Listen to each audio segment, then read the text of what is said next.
এই পাকিস্তান নামক রাষ্ট্রটি সারা বিশ্বে নিন্দিত একটি রাষ্ট্র। কিসের জন্য? না, তারা সব সময় যুদ্ধের উন্মাদনায় মেতে রয়েছে। আজকে যে সারা 3টি দেশব্যাপী এবং সেই দেশে যুদ্ধের যে পরিস্থিতি তৈরি হয়েছে, সেই পরিস্থিতি যে তৃতীয় বিশ্বযুদ্ধের পরিণতি লাভ করবে না এমনটি নয়, আমরা শঙ্কিত। বাংলাদেশের ভূমিকাটা আমি ঠিক বুঝতে পারছি না। আমার মনে হয় পাকিস্তানের চাপে রয়েছে বাংলাদেশ। তারা বাংলাদেশ হতে চেয়েছিল, তারা তো পাকিস্তান থেকে মুক্ত স্বাধীন দেশ হতে চেয়েছিল। তারা আজকে নিশ্চয়ই সেখানে যারা কট্টর ইসলাম ধর্মাবলম্বী তারা নিশ্চয়ই সেটা অপছন্দ করেছে। ম্যাম, কার্যত আমরা যেমনটা দেখতে পাচ্ছি, হাতে গুনে ঘড়ির কাঁটায় ঠিক 3 ঘন্টার মধ্যে চুক্তি ভেঙে আবারও পাকিস্তান থেকে গোলাগুলি। কিভাবে দেখছেন এই পুরো বিষয়টিকে? খুবই দুঃখের কথা এবং দুর্ভাগ্যের কথা। সারা বিশ্বে শান্তির কথা, শান্তির বার্তা ছড়ানো হচ্ছে আমাদের দেশের বা বিশ্বের বড় বড় মানুষেরা চিরকাল ধরে, যে শান্তি বজায় থাকুক, হিংসা নয়। হিংসা সবসময় অশান্তি ছড়ায়। সর্বত্র সব দেশে শান্তি কাম্য, সব মানুষের কাম্য। কিন্তু খুব দুঃখের বিষয় যে পাকিস্তান নামক রাষ্ট্রটি সারা বিশ্বে নিন্দিত একটি রাষ্ট্র। কিসের জন্যে? না, তারা সব সময় যুদ্ধের উন্মাদনায় মেতে রয়েছে। সব সময় খারাপ কাজের দিকে, আমি রাষ্ট্রের কথা বলছি, রাষ্ট্রের মানুষজনকে নিন্দা করছি না, রাষ্ট্রের মাথায় যারা রয়েছে তাদের সারা পৃথিবীতে আমি আমার 76 বছর বয়স জন্মে পর্যন্ত দেখতে পাচ্ছি, দেশভাগের পর থেকে, আমি দেশভাগের পরেই জন্মেছি, তার আগে জন্মাইনি। পাকিস্তান মানেই হচ্ছে কোনো ভালো কাজ যেন করতে জানে না। এমনকি তারা যখন খেলায় খেলাতে ভালো দক্ষতা পরিচয় দিচ্ছে, কিন্তু তখনও তাদের সম্পর্কে দেখা যায় না যে তারা শান্ত নয়, উগ্র নয়, এরকম পরিচয়টি তাদের খুব মেলেনি, আজ পর্যন্ত দেখি না। তো আজকের বর্তমান পরিস্থিতিতেও সেই পাকিস্তানি, তাদেরকে ঘিরেই কিন্তু দেখা যাচ্ছে আমাদের সমস্ত ধরনের অশান্তি ছড়িয়ে পড়ছে, সারা বিশ্ব জুড়ে ছড়াবে। এরপর এখন ছড়িয়েছে 3টে দেশে, 3টি প্রতিবেশী অত্যন্ত নিকট দেশ। আমাদের ভারত ধর্মনিরপেক্ষ, পাকিস্তান ইসলামী রাষ্ট্র এবং বাংলাদেশ, তারা চেয়েছিল বাঙালিদের রাষ্ট্র হতে, তারাও এখান থেকে বাদ যাচ্ছে না, তারাও অন্যদের হাতে খেলনা হচ্ছে। মৌলবাদী ইসলাম ধর্মাবলম্বী মৌলবাদী যারা গোঁড়া, তারা বাংলাদেশকে বাঙালি দেশ থাকতে দেবে না। সম্ভবত এই ধরনের ব্যাপার স্যাপার চলছে।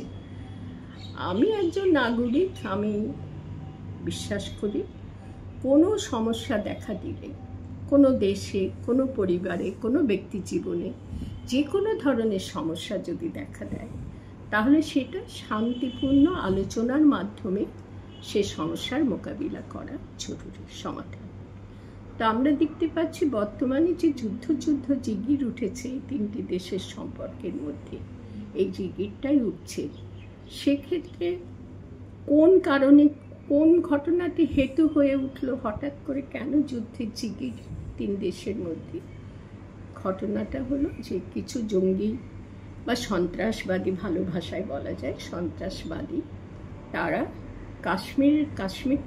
কাশ্মীরের মতন সুন্দর মানুষ এবং সুন্দর জায়গা, দেশ, সেরকম দেশটাকে ঘাঁটি করে সন্ত্রাসবাদীরা, খবরে যা জানতে পারছি আজকাল, এটা সত্য কথা বলতেই হচ্ছে আমাকে সত্যের খাতিরে, সব খবর যে সব সময় সত্য খবর হয় তা নয়।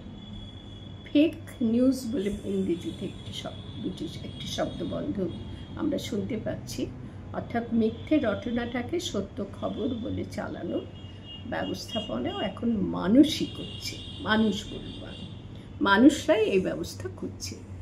অথব সত্য মিথ্যা জানি না, ঘটনাটা এরকম আমরা জানতে পারলাম সংবাদ মাধ্যমে যে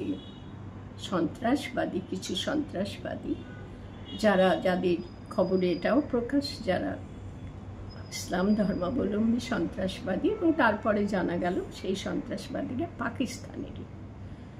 তারা আমাদের দেশের কাশ্মীরের মতন একটি সুন্দর জায়গা, সেখানে যারা বেড়াতে গিয়েছিল তাদের হত্যা করেছে। তাদের কোনো রকম ভূমিকা নেই যে প্ররোচনা দিয়েছে তাই হত্যা হয়েছে, তা নয়। এখন এটাও খবরে প্রকাশ হচ্ছে যে যাদেরকে হত্যা করা হয়েছে তারা সকলেই হিন্দু ধর্মাবলম্বী। এইখানটায় একটা বিরাট গলদ ঢুকে গেল। আজকে যে সারা 3টি দেশব্যাপী এবং সেই দেশে যুদ্ধের যে পরিস্থিতি তৈরি হয়েছে, সেই পরিস্থিতি যে 3য় বিশ্বযুদ্ধের পরিণতি লাভ করবে না এমনটি নয়, আমরা শঙ্কিত। এখন এইটা হলো ঘটনা। সেই ঘটনার পর থেকে ধীরে ধীরে পরিস্থিতিটা এমন হলো, নিঃসন্দেহে যারা নিহত হয়েছেন, যাদেরকে হত্যা করা হয়েছে, তার মতো মর্মান্তিক ঘটনা আর হয় না। আমি বারবার বলছি, কিন্তু মানুষ বোধহয় এসব কথা আজকাল আর মাথায় নেয় না, হৃদয়ে নেয় না। হৃদয়টা বোধহয় আমার মনে হয় শুষ্ক মরুভূমিতে পরিণত হয়েছে। বারবার বলছি, যারা হত্যাকারী তারা বিপথগামী মানুষ, যারা নিহত হয়েছেন তারা মর্মান্তিকভাবে জীবন দিতে বাধ্য হয়েছেন। তো এক্ষেত্রে আমাদের সমস্যাটা কোথায়, কারা বাঁধালো সমস্যাটা, এবং সেই সমস্যার কোনো বৈঠক, কূটনৈতিক আলোচনার, রাজনৈতিক আলোচনার, যাই করুন না কেন, সমাধানের পথ খোঁজাটা জরুরি ছিল। এই 26টি প্রাণ তো আমরা ফিরে দিতে পারবো না। কেউ কি পারবো? সবাই মিলে ভাবুন তো দেখে, 26টি প্রাণ আমরা ফিরিয়ে দিতে পারবো? এই প্রাণের মানুষগুলির পরিবারদের যে যন্ত্রণা, কষ্টের মধ্যে পড়েছে, সেই কষ্ট থেকে তাদেরকে আমরা মুক্ত করতে পারবো? সেটা আমাদের প্রথম উচিত ছিল।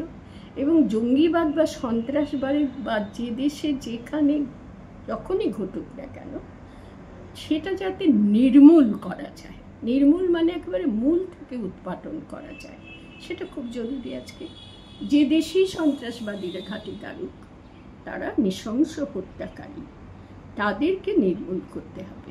কেন তারা এই সন্ত্রাসবাদগুলো গড়ে উঠছে, কেন সন্ত্রাসবাদীরাই বা এত ঝুঁকি জীবনের নিয়ে?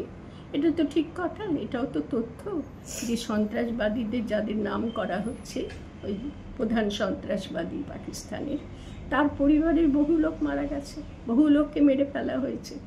আচ্ছা, সেই মানুষগুলো কি সকলেই অপরাধী ছিলেন? অপরাধীর পরিবারভুক্ত সদস্য। অতএব আমরা যদি এভাবে ভাবি, নিরপরাধীদের হত্যা হয়েছে, অপরাধ করে হত্যা করে এটা ঘটানো হয়েছে, এখন আমাদের মানুষ হিসেবে কর্তব্য কি? সব পক্ষেরই, 3টি দেশের সব মিলিয়ে প্রথমত কূটনৈতিক বৈঠক আলোচনা খুবই জরুরি। তো সেখানে দেখা গেল পাকিস্তান তোয়াক্কাই করে না, এসব কথার কোনো তোয়াক্কা পাকিস্তান করে না। বাংলাদেশের ভূমিকাটা আমি ঠিক বুঝতে পারছি না। আমার মনে হয় পাকিস্তানের চাপে রয়েছে বাংলাদেশ। তারা বাংলাদেশ হতে চেয়েছিল, তারা তো পাকিস্তান থেকে মুক্ত স্বাধীন দেশ হতে চেয়েছিল। তারা আজকে নিশ্চয়ই সেখানে যারা কট্টর ইসলাম ধর্মাবলম্বী, তারা নিশ্চয়ই সেটা অপছন্দ করেছে এবং সুযোগ পেলেই তা বাংলাদেশকে আবার মুসলমানদের রাষ্ট্রে পরিণত করার চেষ্টা করবে। সেই রকম একটা রাজনৈতিক প্রচেষ্টা রয়েছে। সুতরাং বাংলাদেশের ভূমিকার ক্ষেত্রে যেভাবে বোঝানো হচ্ছে যে তারাও পাকিস্তানের সঙ্গে যোগ দিয়ে এইরকম সন্ত্রাসবাদীদের আশ্রয় দিচ্ছে, জঙ্গিবাদ সেখানে পুষ্ট হচ্ছে। আমাদের ভারতে জঙ্গিবাদ পুষ্ট হচ্ছে আমরা এখনো পর্যন্ত জানতে পাচ্ছি না, কিন্তু আছে কিনা সেটাও আমাদের দেখা দরকার। সেখানেও কোনো জঙ্গিবাদীরা ঘাঁটি গাড়ছে না তো? আমাদের দেশের কেউ ঘাঁটি গাড়ছে কি? তাহলে তাদেরকে দমন করা প্রয়োজন। সমস্ত জঙ্গিবাদীদের দমন প্রচেষ্টাটা আজকে এই মুহূর্তে এই হত্যা, হিংসা, সন্ত্রাস এগুলোকে বন্ধ করার রাস্তা বলে আমার মনে হয়।